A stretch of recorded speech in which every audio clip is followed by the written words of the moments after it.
ये मेरा नाम अमित त्रिपाठी है। मैं जमुरावा का निवासी हूँ जी। अभी। क्या है पूरा मामला?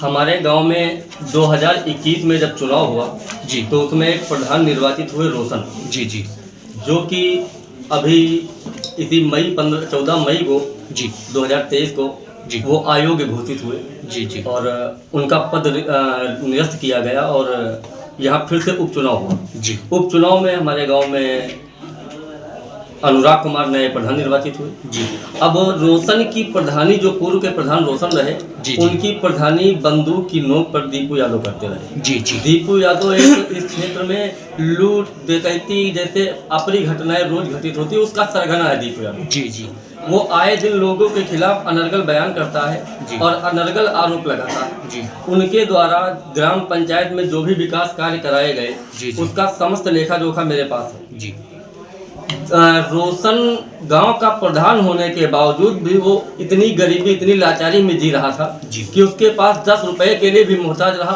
उसकी माँ केवल दवा के अभाव में मर गई और उसको मात्र बुखार था। जी बुखार का इलाज अपनी माँ का नहीं करा पाया और दीपू यादव एक झोपड़ी में रहने वाला व्यक्ति आज उसके घर में 2 साल से लगातार टाइल्स और पत्थर और मुझे लग रहा है। जी तो इनके पास इतना धन आया कहाँ से? जी जी और रोशन के पास तो कुछ था नहीं। जी मेरे ऊपर कई बार हमला करवाया। जी अनुराग के घर जा करके धमकाया। जी। अनुराग कुमार की दुकान पर जा करके कट्टे से धमकाया। हमारे ऊपर कई बार हमला करवा चुके हैं दीपू यादव। उनके भाई शैलेंद्र उनके सब गुंडे माफिया उनके सब भाइयों उनकी टीम पूरी है। कई लोगों के ऊपर FIR है। दीपू यादव के ऊपर भी FIR मैंने करवाई।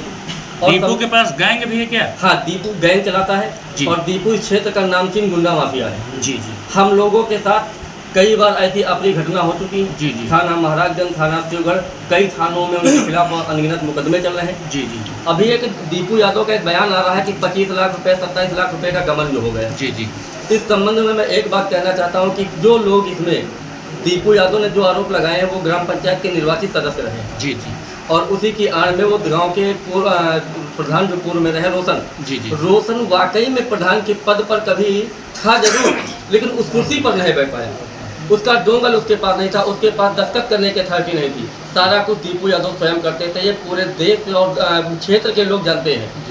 ग्राम पंचायत के लोग भी बैठे, यहाँ भोले भाले लोग सब बैठे हैं। आप पूछ सकते हैं किसी से, बयान किसी भी ग्राम पंचायत के किसी भी सदस्य आप पूछें वो यही बताएगा दीपू यादव प्रधान थे।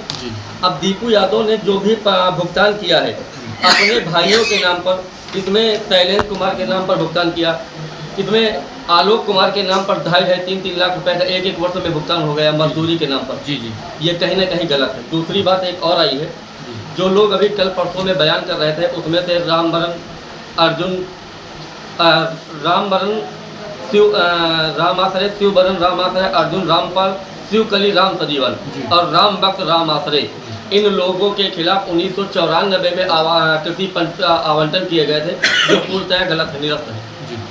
और फिर भी गलत तरीके से इन्होंने साठगांठ करके उस समय में इन्होंने अपने पट्टे अपने खतौनी पर दर्ज करवा लिए। इसकी हमने कार्रवाई शुरू कर दी है। हमने ADM प्रशासन के यहाँ मुकदमा फाइल कर दिया है और इन लोगों को स्पष्ट दिया गया है पट्टे की सूची में कि क्रमांक 17, 20, 26, 74, 103 पर अंकित व्यक्तियों को भूमि प्रबंधन समिति ने आवंटन देने से मना कर दिया है। जी फिर भी इन लोगों के नाम 1.5 बीघे के पट्टे मिल गए। इसकी हम लोग जांच करवा रहे हैं। इस पर हमने मुकदमा फाइल कर रखा है ADM प्रशासन के यहाँ। इसकी जांच होगी। और रोशन को फंसाने की साजिश, इस चुनाव में रोशन ने दीपू यादव के कैंडिडेट को सपोर्ट नहीं किया। वो बेचारा डरा सहमा बैठा था। उसने कहा कि हम अगर किसी पक्ष में जाएंगे तो दोनों पक्ष हमको जीने नहीं देंगे। हमने एक पैसे का भुगतान नहीं किया।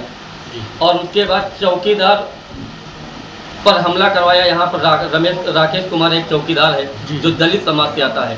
दीपू यादव के गुर्गे रंजीत और लौकुश और उनके भाइयों के द्वारा उस पर रात को यहाँ हमला करवाया गया, जिस पर वो लोगों के ऊपर मुकदमा दर्ज किया गया और वो लोग अभी भी फरार चल रहे हैं। बहुत बहुत धन्यवाद भैया।